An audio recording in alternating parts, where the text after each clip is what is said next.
Over the past decade, I've had the privilege of designing some truly beautiful homes.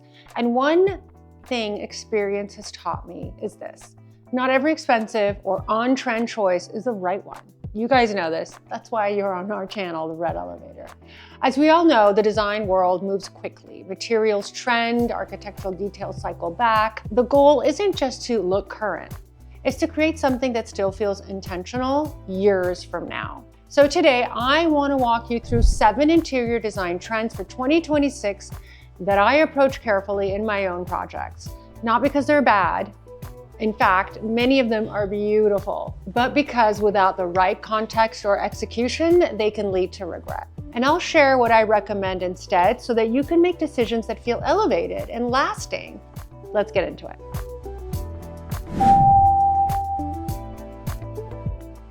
Number 1, this one is a pet peeve of mine, and it's open concepts without proper acoustic planning. And this kills me in restaurants, but that's a whole other YouTube. So open concept, it's been a trend for a while, and when done right, it's amazing, right? And look, I get it. I love beautiful flowing spaces, but here's what no one talks about when they're knocking down all those walls: the sound. You've got hard floors running throughout, stone countertops, no soft surfaces to absorb anything, and suddenly every conversation carries from the kitchen into the living room, into the bedrooms, and everywhere else. You set down a wine glass and it echoes. Someone's doing dishes while you're trying to watch TV, and suddenly it's just chaos. This is one of those things where the Instagram photos don't tell the real story. It looks so airy and beautiful, but then you actually try to have a dinner party and you can't hear the person sitting to the right of you.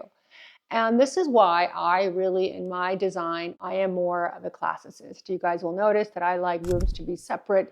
I like rooms to have their own personality, not everything to blend into one another. That's why I think we all resonate with each other. And what else? In larger homes, if you haven't thought through your HVAC, you're going to feel it. At one point, one room is freezing and the air just doesn't flow properly to the next space because the spaces really aren't identified and there isn't enough flow. So here's my thing. I'm not saying don't do open concept, or am I really? I'm saying do it thoughtfully. Budget for the stuff that makes it actually livable. So acoustic plaster on your ceilings, some beautiful drapery that's doing double duty absorbing. Rugs are important. You know, the thicker piles are going to be able to absorb some of those sounds. And use some more upholstery panels. You can do wall paneling if you like with upholstery, which is very, very beautiful. Very expensive, but very good. Because luxury shouldn't echo. Luxury should be comfortable. And if you can't have a conversation without raising your voice, well, I don't know what to say. Number 2, irregularly shaped everything. So guys, I love irregular shapes. I live for things that are architectural and designer. All of those shapes are having a great moment. Sculptural furniture, asymmetrical everything. Nothing is perfect and nothing seems to be rectangular anymore. And I love an interesting silhouette, I really do, when it's done well. It brings this beautiful sense of movement to a space. It makes rooms feel more dynamic and less predictable. But here's what I'm seeing in 2026, and this is the problem. Every single piece is irregular now, like everything. So your coffee table looks like an abstract art piece. Your dining table has these flowing asymmetrical edges. Your sofa has a sculptural piece to it. Your mirror above your credential is sculptural. And even your rugs look like someone just splashed paint on the floor and called it a shape. So where is our individuality? Each piece is gorgeous. Each piece is statement making and interesting, but when you put them all together, it just becomes visual chaos. And all in one room is a very bad idea. So we must tone it down, guys. We must tone it down and be very intentional. Here's the thing about good design. It needs tension. It needs balance. You need some irregular forms to create interest. After a while, the emphasis becomes meaningless because everything is emphasized, if that makes sense. It's like everything were to be bold, same concept. And I think this is happening because we spent so many years in very rigid geometric spaces. Everything was clean, rectangular, perfect circles, symmetrical. So now the pendulum has swung completely the other way, and people are buying every sculptural, irregular shaped item they can get their hands on. But luxury isn't about going all in on one aesthetic. Luxury is about editing. It's about restraint. So if you love that sculpture coffee table, great. Feature it, let it be the hero. Love it, embrace it. But then maybe your dining table is a clean, simple form. Maybe your artwork has some sculpture to it. Maybe you bring in a beautiful rectangular console or some shelving with straightforward geometry. Because when you mix regular and irregular forms together, both become more powerful. The sculptural pieces feel more intentional, and the simple forms feel much more sophisticated. Everything has room to breathe.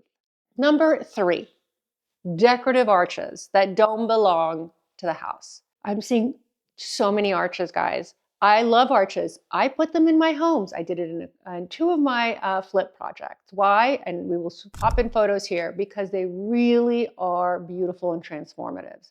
However, when everything has an arch, then it all looks a bit bizarre. I'm seeing them thrown into homes where they just don't make sense. Like you'll have this perfectly rectilinear house, all clean lines, modern proportions. Maybe it has a little bit of an Art Deco vibe and, nice beams. And then someone just cuts an arch into a doorway and it's like, okay, but why? Why is this happening? What's important to remember is that architecture has a language. Your house is already speaking in a certain vocabulary. If it's a Spanish, beautiful, arches belong. And when you force a different element, without adjusting anything around it, it just reads as applied and it just reads as a mistake. And we don't make mistakes in our architecture. We are historically accurate with our architecture. This is very, very important. And a big part of what I preach to you guys and all of my clients. So if you want to bring in curves, and curves are beautiful, you've got to commit. Make it part of the corners, shape in other openings. Maybe you adjust your trim details so everything's having the same conversation. But just dropping an arch into a modern farmhouse because you saw it on Pinterest, that's going to read incorrectly and it's going to age fast. Guys, this is movie magic. I'm in a different outfit, and that is because when we're downloading all of the files for this episode, some of them were corrupt. So I'm gonna have to re-film one more time, hence why the change of outfit. All right, let's get back into it. And honestly, this is exactly the kind of thing I walk through with my private clients doing our one-on-one design consultations. We go room by room, and I help you figure out what exactly belongs in your home. What's going to enhance your architecture versus what's just going to look forced 5 years from now. We talk about where it makes sense to invest and where you might be throwing money at something that's eating up your budget without adding any real value. So if you're planning a renovation or you're just trying to figure out how to make what you already have work better, I'd love to work with you personally. There's a link in the description section below where you can book a one-on-one Zoom consultation. My calendar pops up. It's really easy. And I love telling a cohesive home story. All right, number 4, all white everything without warmth or personality. So we know that all white aesthetic has been on the outs for a while now. That's nothing new. Like we've all collectively moved away from that superstar clinical minimalism that dominated for years. I've made many videos about how people are collectively moving away from this cold lifestyle as well. However, here's what I'm seeing happen in 2026, and this is the tricky part. People are overcorrecting. They're going from all white to suddenly everything is terracotta, or they're painting every room in different saturated colors. So there's got to be a happy medium, guys. There has to be balance in life, in your personal life and also in your home. So you don't want to make your home feel too heavy. Instead, you want it to be warm and inviting. And I get it. After years of living in that basically white box that felt like we were in a straitjacket, we want to feel something. We want to walk into your home and we want to feel something. You want richness. You want depth, but the sweet spot really between sterile and overdone is what we're trying to achieve. So here's how I approach it when I'm layering warmth back into a space. Start with your neutrals, but make them warm neutrals. We're talking about those beautiful grayish tones, just like my sofa, warm taupes, soft creams, not the cool grays and the stark whites that we were used to. That shift alone changes everything. The whole space feels more inviting and it has an immediate effect. Then, this is key, introduce warmth through your wood tones, natural oak, walnut, maybe some beautiful aged brass or bronze in your hardware and fixtures. These materials bring in that organic quality without you having to commit to bold color everywhere. And here's where people tend to go wrong. They think warmth means color on every surface, but actually, the most sophisticated way to add richness is through layers. A beautifully textured rug, for example, some linen drapery, upholstered pieces that have depth to them. You're building up the sense of coziness through tactile elements, not just through paint. If you want to bring in actual color like a deep olive or a terracotta or those gorgeous earthy tones we're seeing right now, be strategic about it. Maybe it's with paint in a color-drenched bedroom. Maybe it's your dining room. Maybe it's just in your artwork and accessories that you can easily change out. Your accessories, of course, not your art. And then you can change your mind. Because the goal isn't to swing from one extreme to another. The goal is to create a home that feels grounded and inviting without feeling like you went too hard in the opposite direction. Warmth should feel effortless. It should feel like it's always been there, not like you reacted to a trend. That's the difference between a space that feels thoughtfully layered and one that feels like it's trying too hard and to not be that stark white color anymore. Number 5, generic coffee table books. Let's talk about coffee table books for a second because I keep walking into beautiful, expensive homes and seeing the exact same thing. You guys know what I'm talking about. It's the stack. It's got the Chanel, it's got the Tom Ford, and so on and so forth. And look, I am just as guilty of it. I have a lot of those books. These perfectly arranged books tell you is nothing. They're just beautiful books. When I see those 5 books everywhere in every luxury home, it feels void of personality. It stops feeling like it's personal and starts feeling like set design. So now these things look more like props and not books. And so what I'm really recommending that we do is really lean into the books that interest us, find decorative items that aren't really like a package deal, but there are beautiful books that are bound in a certain way, or there are specific interests that you guys have that you want to share and make it more personal to you and your story. The shift that I'm seeing in 2026, and this is a good shift, is away from this carbon copy styling and towards actual storytelling, books that mean something to you. Maybe it's a first edition of something your grandmother loved, or maybe it's a photography book from a trip that changed your life. Maybe it's something totally unexpected that reflects a weird obsession you have, whatever that may be, because luxury isn't about having the right books. Luxury is about spaces that feel like they belong to you or somebody specific, not someone generic with good taste. So if you love fashion and those designer books really genuinely mean something to you, keep them, of course, but mix them with things that are actually personal, things that would make a guest pick up and say, oh, I didn't know that about you, or tell me more about this particular hobby of yours. Because the most interesting homes aren't the ones that look like they were styled by the same person. They're the ones that feel collected, layered, lived in by someone with an actual point of view and a personality. And you will see this with some of the great interior designers that are out there. Each home is so different from the other, it almost doesn't look like the same designer did it. Why? Because they're incorporating the style of the homeowner. And honestly, that's the way to go. Number 6, cookie cutter mid-century Scandinavian pieces. Okay. We need to talk about mid-century Scandinavian furniture because I love Danish design. I genuinely do. The craftsmanship, the proportions, the restraint, it is gorgeous. But somewhere along the way, it got completely flattened.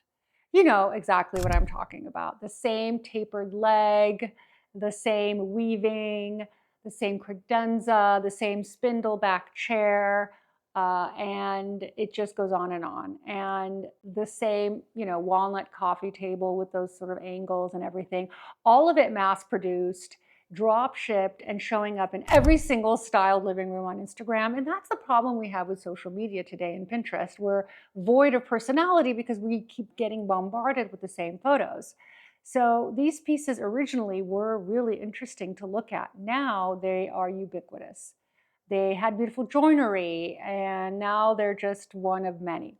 So we've been sort of commodified to the point where they all look the same, and not because they're actually Danish or actually well made, but because someone figured out the formula and started churning them out and really took away our ability to be inventive. Now, I'm not saying you can't have mid-century pieces. You guys know how much I love them.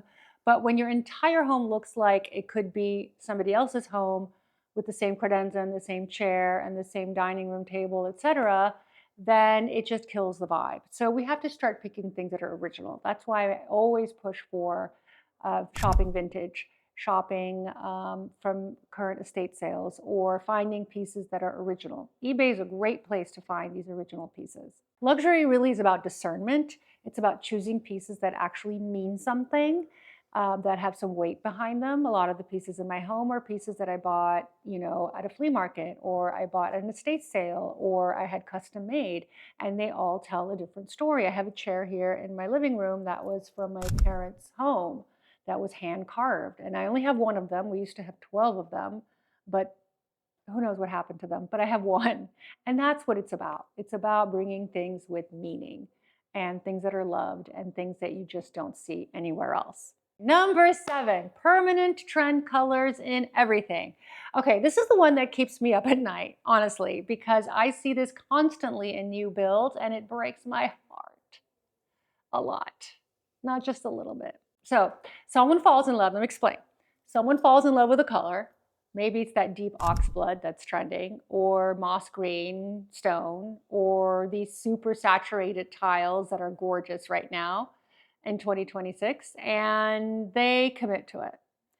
In the cabinetry, in the countertops, in the tile, everything that's permanent and expensive. And then your home automatically becomes this copy paste, and that's not what we want to do. Here's the thing. I love color. I use color all the time. Color is what makes a space feel alive, but there's a massive difference between reversible and permanent. Upholstery, go for it. Paint, why not? Be bold. Accessories, have fun. But for things that are more permanent, like countertops and cabinetry and built-in millwork, we have to stay more on the neutral side. That's where we need to think in decades, not in design trends, because ultimately you will tire of it. When you lock in a very on-trend color in something that costs tens of thousands of dollars to replace, you're designing for 26 and not 2036. And that gap, that's where buyer's remorse lives. I'm not saying you can't have personality. I'm saying anchor your space in materials and finishes that will age gracefully. And then bring in your color, your trends, your personality through things that you can rotate and change on a regular basis. Here's the thing, guys. Trends aren't the enemy. They're actually really fun. But unexamined trends we follow just because everyone else is doing them, that's where we get into trouble. When I'm working on luxury projects, the question is never, does this look trendy or will this photograph well? The question is always, will this still feel intentional in a decade? That's the difference between a house that just feels expensive in the moment and one that feels enduring, one that you walk into in 5 years and still love, one that doesn't need a major overhaul every time your design cycle shifts. So if you want more of these honest conversations, the stuff the industry doesn't always share, hit that subscribe button, because I'm going to keep talking about what actually holds value, what quietly dates your home, and how to make choices that feel elevated long after the algorithm moves on to something else. I hope you guys enjoyed this episode, and I cannot wait to be back in your homes next Sunday on this channel, The Red Elevator.